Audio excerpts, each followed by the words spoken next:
হবে কি জানি না, দিয়ে তো রাখি।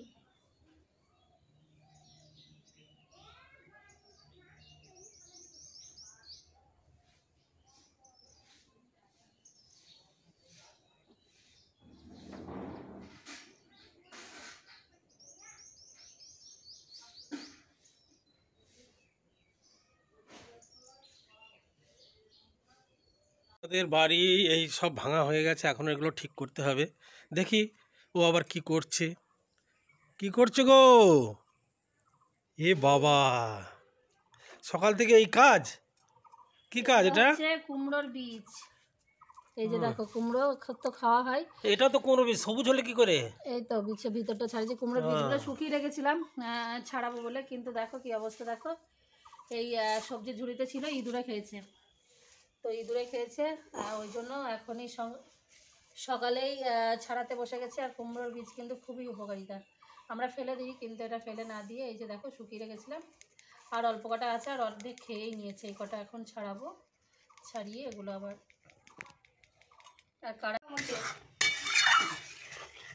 তো দেখো রান্না বসে গেছে। আর আজকে করছি মুগ ডাল, আর এদিকে ভাত ফ্রাই হয়ে গেছে। বাপরে, হ্যাঁ একটু ডিম ভাঙবো।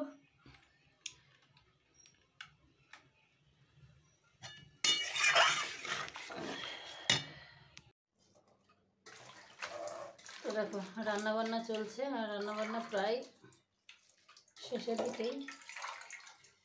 ডাল কুমড়ো তরকারি হয়ে গেছে। আর এই যে কালকে ডাঁটা শাক নিয়েছিলাম, তো ডাঁটা শাকগুলো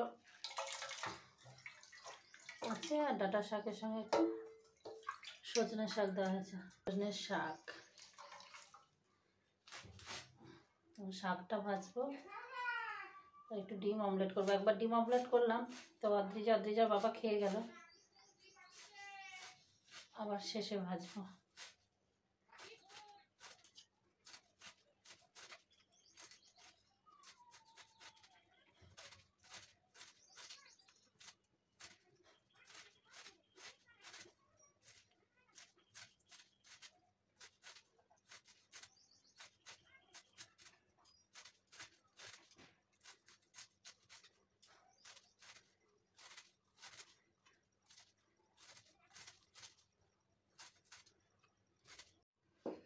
তো দেখো এখানে ডিম গুলে নিয়েছি, তো ডিম অমলেটটা করব, তারপরে শাকটা দেবো। আর এই হাঁড়িটা দেখো, হাঁড়িটা অনেক দিনের। এটা হচ্ছে অদ্রিজার জন্মদিন হয়েছিল, মানে 10 বছরের জন্মদিনে তো অনুষ্ঠান হয়েছিল। তো এই দেখো, তো সেই দইয়ের হাঁড়ি এটা।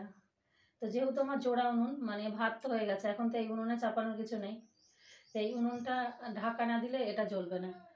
তো এটা একটা মাটির চাকতি করলে ভালো হয়, তো করা হয়ে ওঠে না। দেখি একটু মাটি এনে না, এটা মাটির চাকতি করতে হবে। তো মাটির চাকতিটা হলে কি হয়, তোলা যায়, হয়, এরকম হয়। তো এই দইয়ের হাঁড়িটা বসাতাম, আর দইয়ের হাঁড়িটা দেখো ভেঙে গেছে। আর অদ্রিজার, হ্যাঁ 2 বছর, আর 2 বছর হয়ে গেল।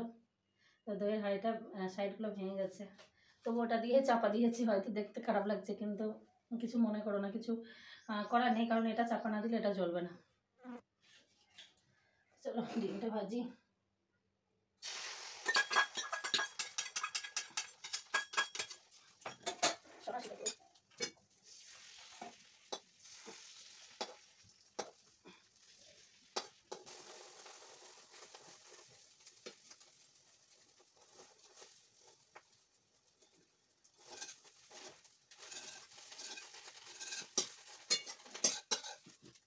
দেখো ডিম ভাজা হয়ে গেল, এবার শাকটা রান্না করবো।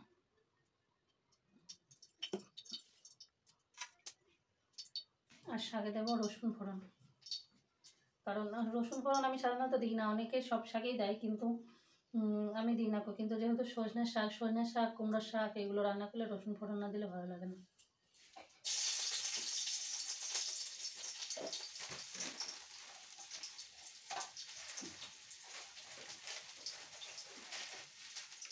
রসুন আর শুকনো লঙ্কা,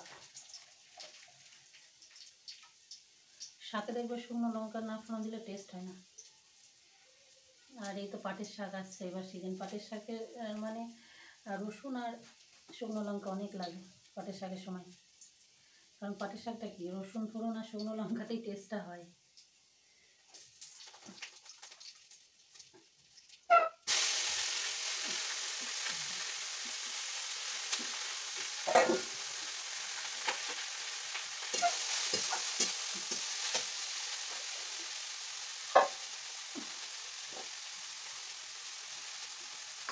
দিলাম একটু লবণ, তারপরে চলে জল।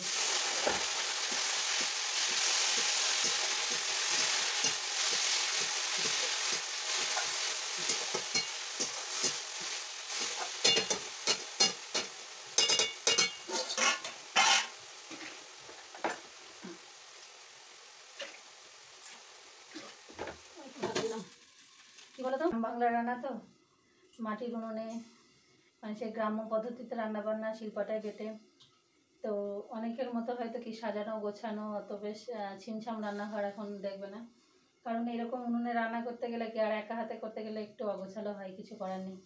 কেন বলো তো, এবার কি সঙ্গে যদি একটা লোক থাকে সে সব কিছু জোগাড় করে দেয়, একজন যদি বসে শুধু রান্না করে তাহলে মানে সেরকমভাবেই হয় কিন্তু।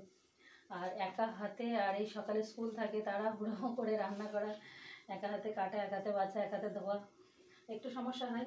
তো সেই জন্যই বলছি, মানে হয়তো যে যদি মনে করে যে না একটু অগোছালো অগোছালো লাগছে, কীরকম লাগছে, কিন্তু কী করবো বলো, মানে খাবারটা তো ঠিক সময় মতো তাদেরকে দিতে হবে, না হলে অদ্রিজা স্কুল আছে, ওই জন্য এবার হয়তো অনেকটা সময় পেলে কি হয়, একা হাতে হলেও কি সমস্ত কেটে বেছে গুছিয়ে রান্না করলে সে জায়গাটা ইয়ে হয়, কিন্তু আমার সেটা হয় না। সকালে উঠতে দেরি করি, তারপরে কাজকর্ম করতে, তারপরে এই রান্না, এবার এইসব করতে করতেই হয়ে যায় ব্যাস।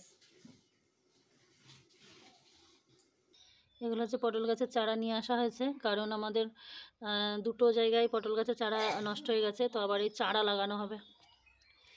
আর এই যে এখন চাষি ভাই মাঠে যাচ্ছেন, ডেরো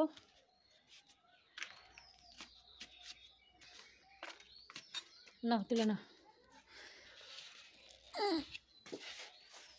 ভারী কত মাটি আছে না অনেক, দাঁড়াও ব্যাগ দি, এটা পারবা নিতে, লাগবে না,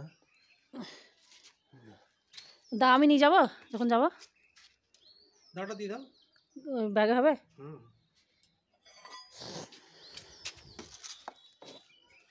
সাবধানে নিয়ে যাবো। দেখো আজকে পটল বসানো হবে, আর আমিও যাব, আমার কিছু কাজ আছে, কাজগুলো সেরে যাব।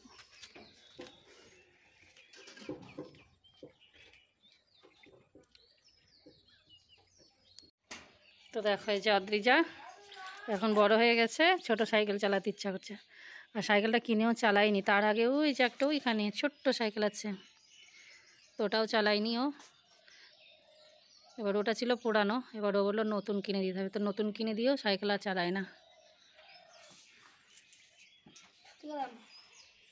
কোথায় যাবি?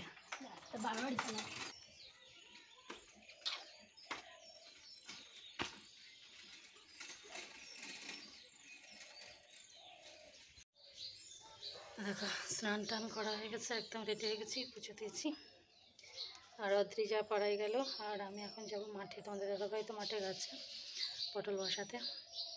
তো চলো আমিও যাই, একটু বাড়িতে বসে আর কী করবো, মাঠে যাই, মাঠে গিয়ে ভিডিও আপলোড হয়ে আছে, টাইটেল থাম্বনেল করবো, দিয়ে দেবো। তো দেখো যাচ্ছি মাঠে, আর এই বিকেল বিকেল নয়, মাঠে কি সকাল বিকেল দুপুর সব সময়তেই ভালো লাগে, এত সুন্দর লাগে কি বলবো মাঠে,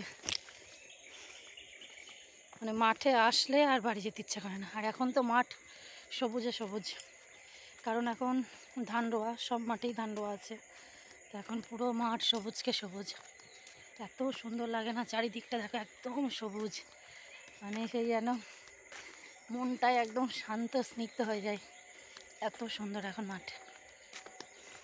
প্রত্যেকটা সময়ই মাঠ সুন্দর, তার নিজের রূপে সেজে ওঠে। অঘ্রাণ মাস যেরকম সর্ষে ফুলে একদম হলুদে, তখন মনে হয় যেন সোনার, বৈশাখ মাসে মানে জ্যৈষ্ঠ মাসে শেষ, বৈশাখ মাসে তখন হবে আবার সোনালি ধান, তো মাঠ প্রকৃতি নিজেই নিজের রূপে সজ্জিত হয়।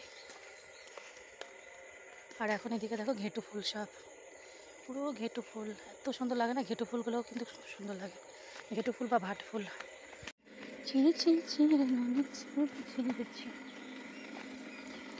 সে দেখো ধান ক্ষেত ধান ক্ষেত ধান ক্ষেত, মাঠের পর মাঠ, এখন ধান ক্ষেত। আমাদের আম গাছে কত আম এসছে, পটল গাছ মাচায় উঠেছে, আর ওদিকের মাচাগুলো অনেকটা হয়ে গেছে কাজ।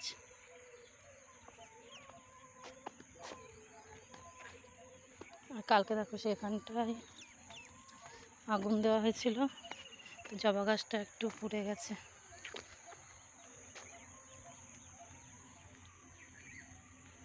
দেখুন চলে এসছে লাল চা, একদম আদা চা। আপনার স্বাস্থ্যের উপকার, আদায় বহু গুণ আছে। পিছনে লাইটই হচ্ছে, সেই জন্য আমরা আদা চা খাই। মানে আদা চা খাই না, আমরা দুধ চা খাই। তো আজকে আদা চা হয়েছে। এরপরে আসবে ম্যাজিক অদ্রিজা। ওই দেখুন চলে এসছে পাপড়া। এই যে কাঠখোলা মুরগি।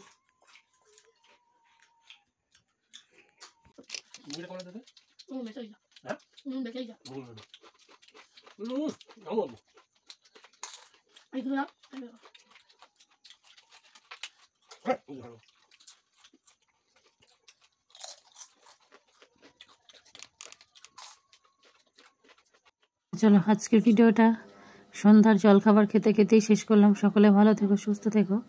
আবারও দেখাবে নেক্সট ভিডিওর সাথে। ততক্ষণের জন্য টাটা। সকলকে জানাই শুভরাত্রি।